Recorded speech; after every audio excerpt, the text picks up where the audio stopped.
No. Wherever you want me. Is that, yeah.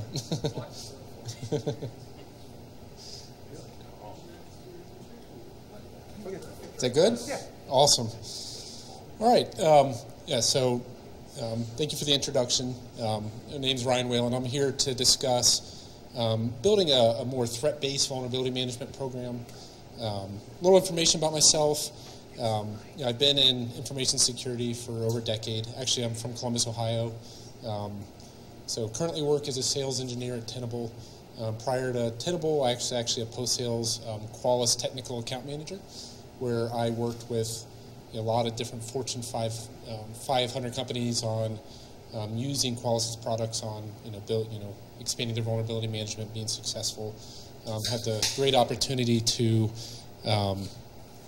actually work with a Fortune 10 that scanned millions of IP addresses every week, and just seeing what organizations like that deal with and how they operate was a great learning experience. So prior, closer, is it not? Otherwise you don't get heard. Okay. I sound loud up here, so. Yeah, prior to Qualys, worked on the security team as an IT risk manager at Nationwide Insurance in Columbus. There I actually brought in vulnerability management as well, so I got to see that get started up for a Fortune 100 company, and all the different problems that tend to arise from that. And then did security consulting at a local company in Columbus as well for years. So, bring in my just background in vulnerability management. Really, my experience, a lot of organizations treat it like herding cats. Scanning is really the easy part. You deploy scanners, you point it at IPs, you add credentials. It's not difficult to get thousands, tens of thousands, hundreds of thousands of vulnerabilities that are found. And it's really what you do with that data afterwards that is the tough part. Mitigating and remediating those items. Many organizations, I've dealt with and continue to work with, they still have a kind of a blanket way to handle that data. Is we're going to fix all the medium highs and criticals, or all the highs and criticals, or if you're a Qualys user, all the 4s and 5s. They just, we're going to just go after all those, and that in some companies. Previous ones I worked for, that constituted maybe 200,000 vulnerabilities that we're then going to IT operations to fix, which causes many problems. So first off, if you're trying to fix that many, it's going to take a long time to get the work done. And you're most often going to miss a lot of vulnerabilities that are more likely to be exploited than others. So since you're grouping them with all the rest of this work to do, it's not as prioritized, and you're not moving your risk program forward the way you should. Fixing vulnerabilities, by not fixing vulnerabilities, they have a higher chance of being exploited. You're delaying the inevitable of a breach. So if you can focus on what's most important instead of just everything, you're actually going to really have a much better risk posture.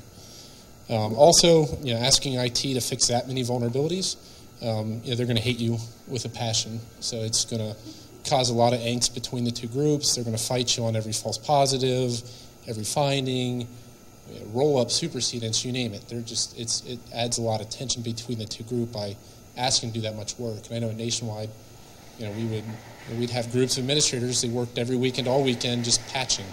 And not a happy group. So, and on top of that all, it's lost time and money. So really my recommendation is to target more of a threat-based vulnerability management program. So rather than trying to slay all the cats, pick the ones that really are the biggest threats to your organization based on a lot of different data. So first off, not all vulnerabilities are targeted equally. It's shown a lot of data sources that a lot of our adversaries. They have a handful of vulnerabilities they regularly target. They work well. They get into organizations. So studying and understanding what those are, and we'll talk more about different sources later, prioritizing those above the rest. And then, exploitation requires an available attack path. I've seen over and over again where, I'll do a scan, of a server, find some kind of browser vulnerability on that server. Typically those require a user to visit client to visit a malicious website to get owned. But then when in these same organizations, they have very good egress policies. So that server has no internet access. So what's the likelihood of that vulnerability being actually exploited? Very, very low. So why spend the time trying to fix it? Maybe include it in your patch management program as an input, but let's not really prioritize those type of things.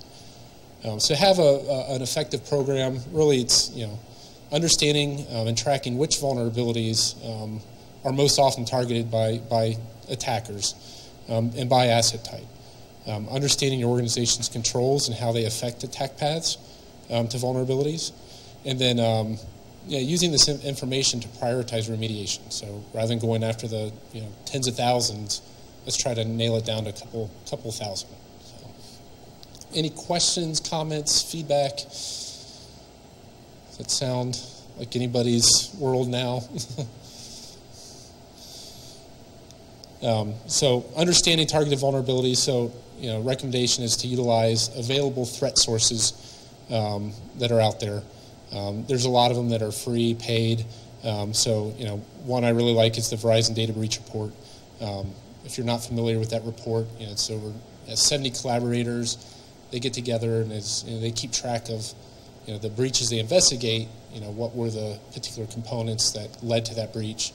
They get together, they produce a big, Verizon produces a report every year, and it's a great way to get a lot of useful data. And we've got more slides on that later for Verizon. USCERT, they produce a top 30 vulnerabilities that are most targeted that they come across. The Alien Vault, the open threat exchange, you're able to go in and look at CVEs being targeted, find that information. There's paid services out there. There's Kina, which used to be called Risk.io, and NOPSEC, where they'll take your vulnerability data, mash it up with a bunch of threat information, and give you a prioritized list of items that you need to fix first. And then your good old CVSS metrics, temporal scores, access vectors, things like that. So using Verizon as an example, so is everybody familiar with the Verizon Data Breach Report? So the Data Breach Report, as I said, 70 different incident response organizations that go out and investigate breaches. So they get called in after a breach happens to figure out why it happens. Verizon has a framework called Veris where they utilize to kind of keep track of a bunch of different data elements. All the data comes back together, provides great analytics to help make decisions on how you prioritize security. In 2015, there was 70 continuing organizations, almost 80,000 security incidents as part of this caseload, and over 2,000 confirmed data breaches. So out of all that data set, you're able to pull in a lot of information. So one of the top ones I found very interesting and can be used to help tune your program is almost 100%, so 99.9% of the vulnerabilities exploited in part of their case set were published over a year ago. So the new things coming out all the time, they're not hit quite as much. They're not built into the toolkits that the attackers are using. I mean, there's definitely exceptions out there, but 99% of the time that breach was caused by an older vulnerability. It's a great way to focus remediation there. 97% of those vulnerabilities constituted the 10 same CVEs. So the same 10 vulnerabilities were used 97% of times as part of that caseload. So very interesting stats and how you can kind of tweak what you're asking people to fix. Exploit code being available in toolkits is another key indicator of whether it's being exploited in the wild. That's whether it's in Metasploit, Core Impact, Canvas, whatever those tools are. And then the CVSS, the CIA impact metric of completes, that's hitting the availability, integrity, and confidentiality. That was another. It was through the roof of any that had that metric tended to be highly exploited. So I got a quick example, quick use case utilizing a custom dashboard I built. So in my lab, you can actually see it's a network zone comparison. So what I did, so I've got a top table that lists total number of medium vulnerabilities, high vulnerabilities, and critical vulnerabilities across 3 different segments in my environment. And across the top, I've got, say I start with what I talked about earlier. I've got over 40,000 vulnerabilities that I'm going to have to go bug IT to fix and track, and it's just tons of work. And then my next two tables down, I apply filters based off of the data breach information. So middle table there, I have it broken down by exploitable vulnerabilities.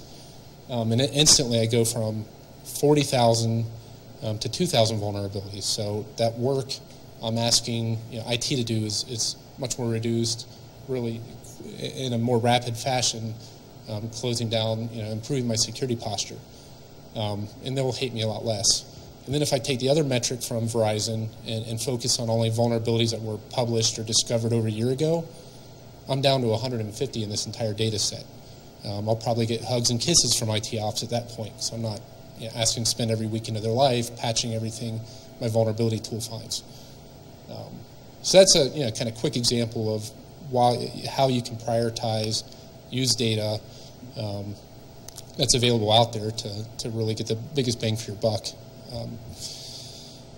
Another example, so using the USCERT data, so again, they publish the top 30 targeted vulnerabilities. So a couple interesting points there. So 83% of these vulnerabilities are client-side related, so Internet Explorer, Microsoft Office, Flash, the ones that are going after end users as an entry point into an organization. And then there's a handful that are more server-based. An interesting point there is I still work with a lot of organizations. They only scan their servers. They forget desktops and endpoints and everything else. But from a threat-based perspective, we know they're going after desktops and your end users the most. So I think that shift needs to happen into that space. If you're not scanning endpoints and workstations and laptops, it's highly advisable to do so. And then just quick recommendation recap, and really begin by identifying and prioritizing targeted vulnerabilities using all the different threat feed data we talked about. Align those targeted vulnerabilities to the asset type for remediation. So don't try to fix a lot of client-side vulnerabilities on servers that have no internet access. There's no attack path. Doesn't really make sense and doesn't get you any more secure. Report status on eliminating these vulnerabilities. These particular targeted versus all. So if you go to your CIO and we have 200,000 vulnerabilities and bar charts and line graphs, that's great, but it doesn't mean much. But our top 30 prioritized vulnerabilities and getting that down to 0 is a great metric to have there for those people. But then you still want to scan for everything and provide that feedback. So continue to scan for the multitude that's out there, but don't prioritize them in remediation. Feed them to your patch teams.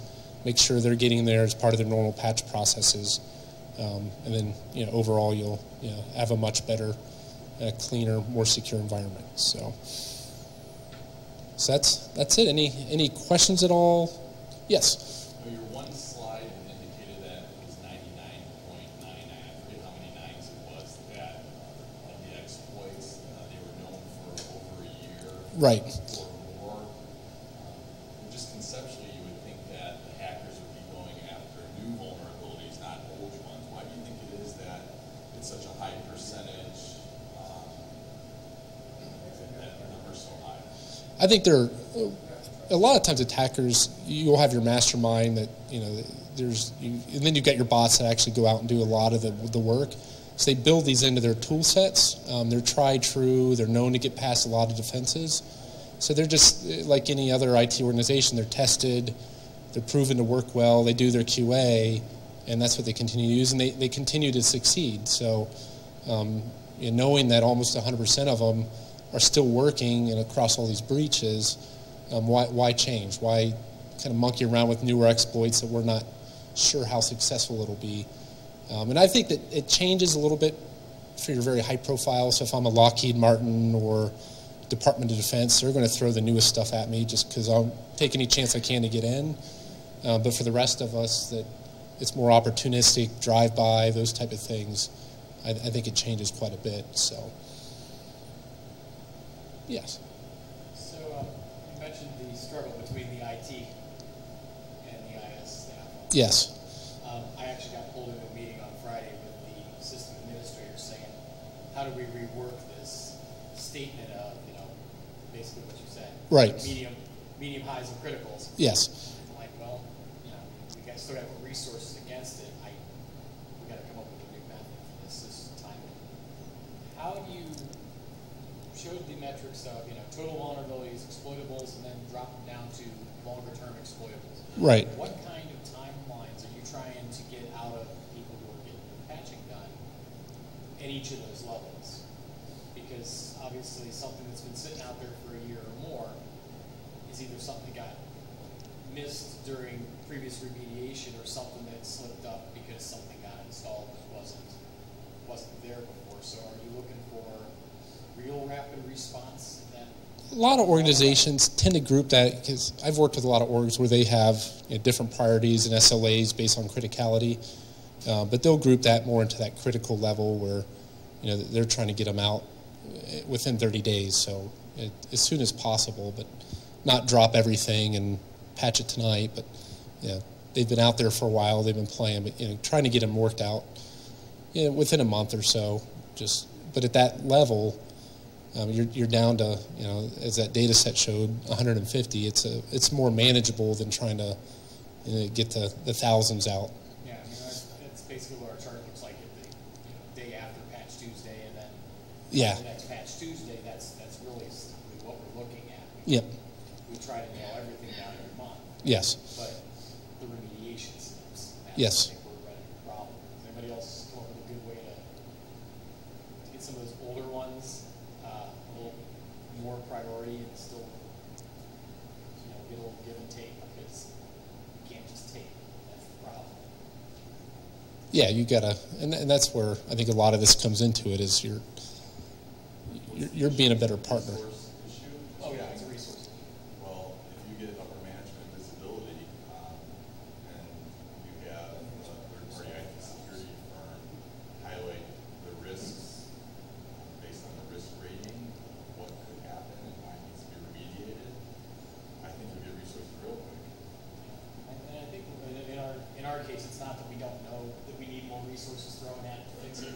It's how do we get those resources allocated in a world of competing business projects. Everybody wants their stuff done now. Yeah. It's raising the visibility of it to upper management, and having some third-party IT security firm highlight the importance of getting those addressed. If you want to be the next company, there was just an article today, the Department of Energy, there's a 4-year study of all the various data breach attempts, how many of them were successful, and it was just astonishing. Yeah. It's a government agency, and it's just like one government agency after another government agency.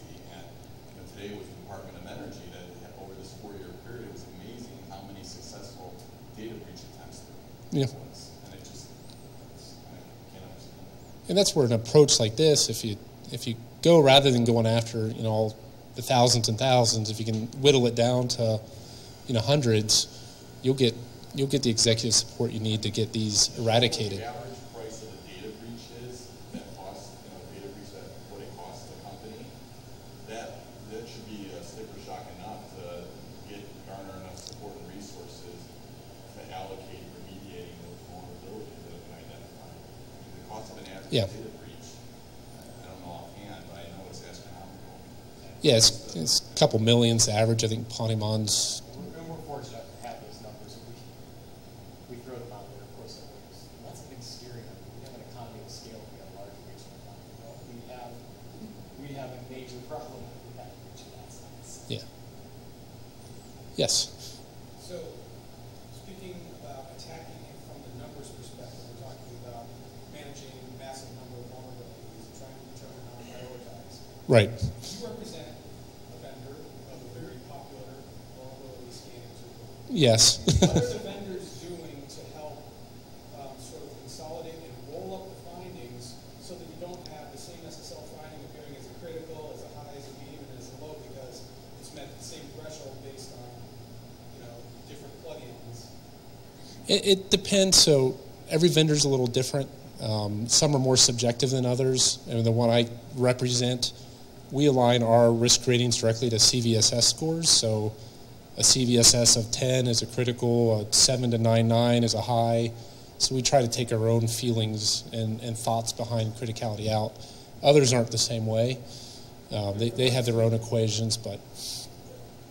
So, for instance, in your product, I know that there are times when I will find just a condition where SSL version 2 is enabled. And with that, you're going to have a critical finding, then you're going to have a high finding, and then a medium finding because there's going to be... Because you got Poodle and you've got, yeah. SSL and it meets the criteria for that plugin. Right. And now you've got 4 findings instead of 1. Yeah. And it's essentially the same condition.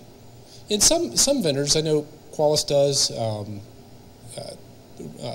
Tenable Security Center does as well, but they'll have specialized reports and remediation, so they'll actually, I mean, it's not 100% accurate all the time, but they'll group things together where if you apply this one patch, these 8 vulnerabilities drop off the board. You know, our analysis tool set actually has a remediation analysis tool, so it'll bring up, you know, apply this one patch and it's going to clear, you know, apply it to these 50 systems and it's clearing 700 vulnerabilities. You've just reduced your risk by 11%. That's exactly what I'm talking about. Yeah. Those sorts of tools are great from vendors where right. you say, what's my level of effort necessary to get max impact? Yeah. And then you can take that and then filter it on the same criteria here, and then you can really whittle down and it'll show the actual work that needs to be done. I know when I was at Nationwide, you know, we produced all this data and IT Ops got a hold of it, and they went out and did all their own research on supersedents, and if I apply this one patch, which vulnerability, they were matching everything up. It was a nightmare. So having tools like that, I mean, again, it helps make them your friend a little better. A lot of times if there's a given vulnerability and it affects, say, 5 or 10 different systems, usually you're just going to count that as one vulnerability and say it affects these IP addresses. So it's not like they're going to multiply it times 5 or 10. You know, you have 5 or 10 vulnerabilities. It's just one vulnerability. Yeah, and a lot of tools, I mean, have ways to sort that. You can show it by host, by vulnerability, and different ways to group them. But you know, the good ones will actually bring in that patch roll-up and supersedence information too. So this one patch fixes, you know, hundreds of vulnerabilities. You get this rolled out, and you'll clear out a lot of data. So. What is sort of like the best practice as far as like advising your customers and clients base as far as the frequency of vulnerability scans or assessments, both from an external and internal perspective? External, I'm a big fan of daily, just because of the threat landscape. So if you can have a cloud-based solution that can scan you pretty much all the time, or at least do some level of scanning, looking for new hosts every day, and then when a new host is found, automatically kick off a scan of that host. I think that's good because, you know, I know back in the old days, would have fun and plug a computer directly in the internet without a firewall and watch how quick Windows gets owned. I mean, you've got systems just sweeping all the time looking for certain ports and vulnerabilities, and as soon as it finds it, it doesn't take long. So I'm, at least from a discovery perspective, daily. Internally, it just depends on what you're using the data for. We have a lot of customers that will integrate our products with, you know, like their SIM. So as it sees attacks, it can correlate vulnerability data to attacks. So they want more frequent data just to have that better asset inventory and for those correlations. Where if you're not doing anything like that and it's just patch based, kind of syncing up with your patching schedules. So it depends on what you're using the data for. But I'm using internally. I'm using that. I'm trying to get it. yes. You got a lot of great links available on your slides. So location that we can. Yeah, I'll email them to you. Yep. Yep. And I'll send you the slides. Yep. Great. So any more questions at all? Okay. Well, cool. Well, thank you very much. Appreciate being here.